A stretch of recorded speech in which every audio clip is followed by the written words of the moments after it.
Meron sa akin nagtanong sa comment section, tinatanong niya kung ano yung mga dahilan kung bakit ay iniiwan ni mamang kontraktor o ni mamang pakyawan yung bahay na ginagawa nila na hindi tapos. At ano yung mga dahilan kung bakit minsan sobra-sobra yung binabayad mo kumpara doon kung ano pa lang yung natapos nila. Kaya yan ang pag-uusapan natin sa video na to para kahit paano maiwasan. Tignan natin kung kakasya ba sa budget nyo.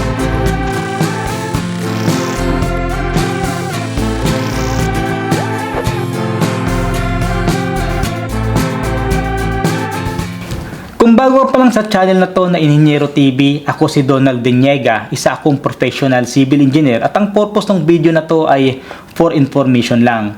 So unang dahilan kung bakit iniiwan ni mamang kontraktor o ni mamang pakyawan yung bahay na ginagawa nila ay yung mga bagong kontraktor o bagong namamakyaw na nakikipagsabayan sa presyo doon sa mga lumang kontraktor. Ano ibig ko sabihin? Halimbawa ako ngayon si lumang kontraktor, nagpapagawa ka sa akin ng bahay.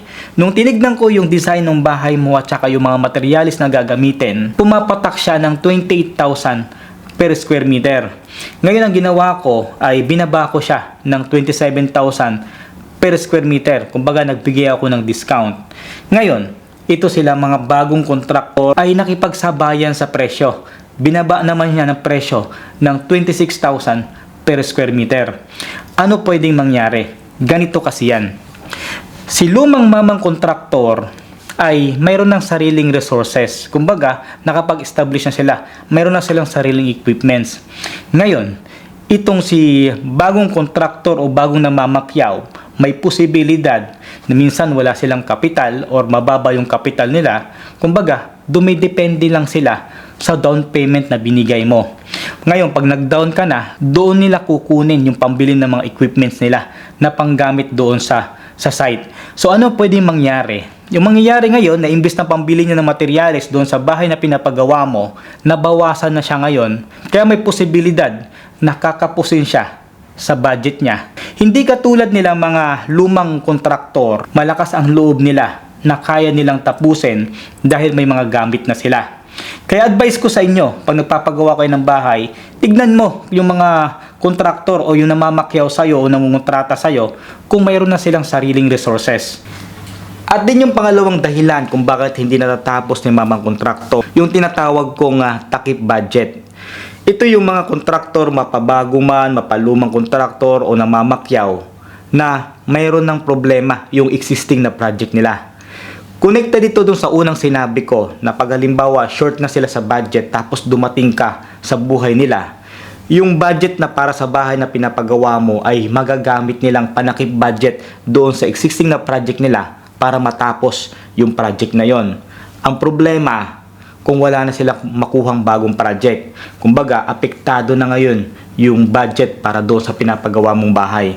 Kaya advice ko sa inyo, i-check nyo na rin yon kung ano yung status ng mga existing na project nila doon sa mga kontraktor na gagawa ng bahay nyo.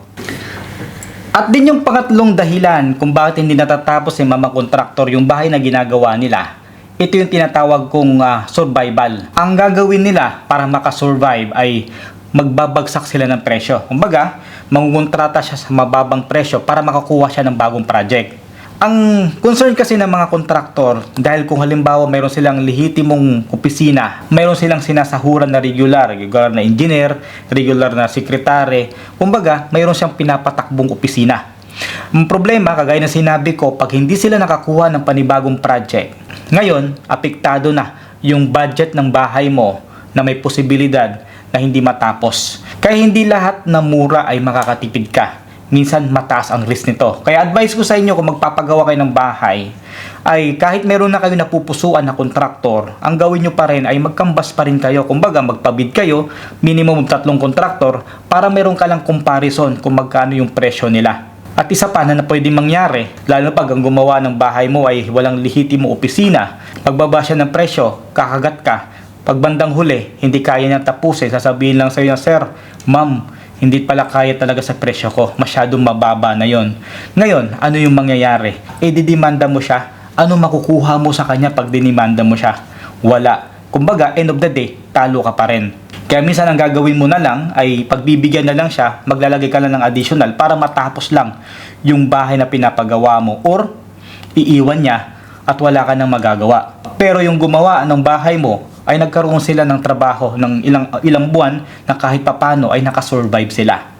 At din yung pang-apat na dahilan kung bakit hindi natatapos ni mamang kontraktor, ito yung nakasanayan natin na percentage basis. Ito yung 40% yung labor cost niya doon sa material cost, 50% yung labor cost doon sa material cost. Hindi lahat ng pagkakataon ay safe ito. Kasi may mga activities na mababa yung materyales pero mataas yung labor cost na maging sanhi na mag-short ngayon si mamang kontraktor o si mamang pakyawan doon sa presyo niya, na magiging sanhi din na hindi niya matapos yung bahay na pinapagawa mo. Kaya mas maganda pa rin yung mag-compute talaga si mamang kontraktor base doon sa bahay na pinapagawa mo kung magkano niya kukontratahin. At din yung panglimang dahilan kung bakit hindi natatapos si mamang kontraktor yung bahay na ginagawa nila, ito yung tinatawag ng iba na wala sa hulog si client. Mahirap kausap si client, magulong kausap si client. Kaya ang ginagawa ni mamang kontraktor na imbis na malugi siya dahil magulong kausap si client or baka magkaroon siya ng problema, iiwanan na lang niya yung bahay mo na pinapagawa. Kaya tip ko sa inyo, kung magpapagawa kayo ng bahay, dapat klaro na kung ano yung gusto mo. Magpagawa ka ng proper plano kay architect, ilagay mo kung ano yung materialis na gusto mo, kung ano yung mga accessories na gusto mo doon sa bahay, para kumbaga pagkausap mo na si mamang kontraktor, klaro na kung ano yung pipresyohan niya para maiwasan na magkaroon kayo ng problema. Tip ko sa inyo sa construction o sa pagpapagawa ng bahay, pagdating sa structural pa lang o binubuo pa lang yung structure ng bahay mo, minsan okay pa kayo ni mamang kontraktor. Pagdating na sa finishes, doon na minsan nagkakaroon ng problema dahil iba yung gusto mo nasa isip mo at iba naman yung sinusupply ni mamang kontraktor doon na materyales base doon sa presyo niya, dahil hindi klaro kung ano yung gusto mo at hindi klaro din, lalo pag hindi rin klaro doon sa design o sa plano kung ano yung gusto mo. Kaya nangyayari, iiwanan ka na lang ni mamang kontraktor kaysa naman na malugi siya. At din yung pang-anim na dahilan kung bakit hindi natatapos ni mamang kontraktor yung bahay na ginagawa nila, ito yung tinatawag kong bulaga.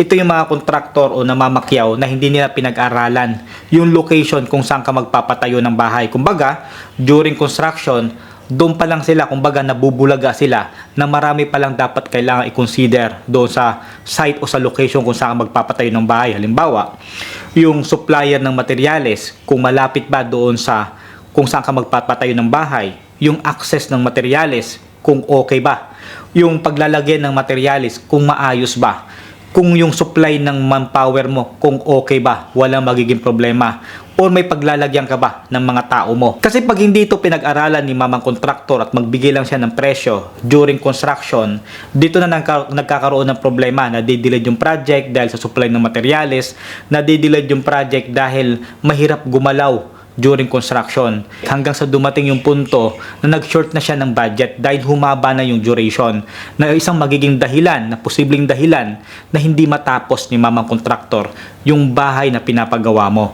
Taong 2022 nung simula ng construction ng aming pangarap na bahay, nagbigay kami ng 500,000 sa aming kontraktor para naman marami-rami ang magagawa. Pagkatapos mabuhusan ng slab, nagtanong ulit ako kay kontraktor kung magkano magagastos kapag nagpalagay ng bubong. Ang sabi ni kontraktor, aabot daw ng 500,000 para sa poste at bubong. At doon na nga kami nawalan ng gana na ituloy yung bahay. Imagine, yung 1 million namin, skeleton at bubong lang aabutin.